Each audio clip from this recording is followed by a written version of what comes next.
to being elected, one of my campaign promises was to say, I stood against mandating masks and not giving choice to those who are suffering from wearing masks, the complications of wearing masks, those who were keeping their children's home, those with special needs.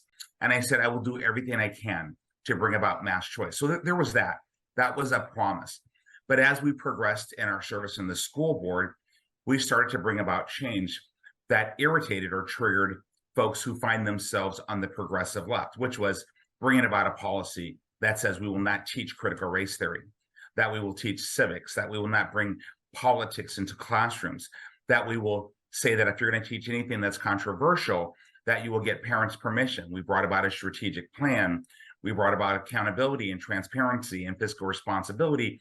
And so the fact that we were bringing the people's will forward to focus on educating our students and not supporting any other ideological, I would say, indoctrination of our children, that irritated others, to the point that when we made the choice to bring about mass choice, or made the motion to bring about mass choice, that was the ultimate, I guess we crossed the line with the progressives in our school district. And it's important for people to understand. They'll say, well, Benton County is a conservative county. They don't understand our school district and Benton County. We have a lot of progressives who have moved into our county, specifically through our federal contracting agencies that work here, specifically through Pacific Northwest National Laboratory and others. And so they were against us from the beginning. And in fact, during our school board meeting, the leader of the recall said this: we will fix the mistake that was the election.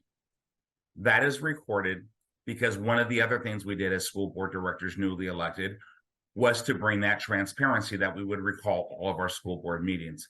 So this was never about just mask mandate. It was a culmination of change and accountability that we brought forward that the progressives within our district did not like. With the support of the teachers union and other progressive advocacy groups, they brought tens of thousands of dollars to a school board recall during an off-year primary where we had our supporters come out in numbers and support us.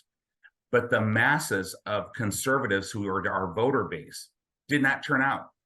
And this was statewide. Statewide, we had lower than 25% voter turnout among conservatives. So in an off-year election during a primary on a school issue, where you have people that are more focused on getting that last vacation in the weeks before going back to school, people weren't thinking about recall. But the parents who had children in the district who supported us turned out en masse and supported us.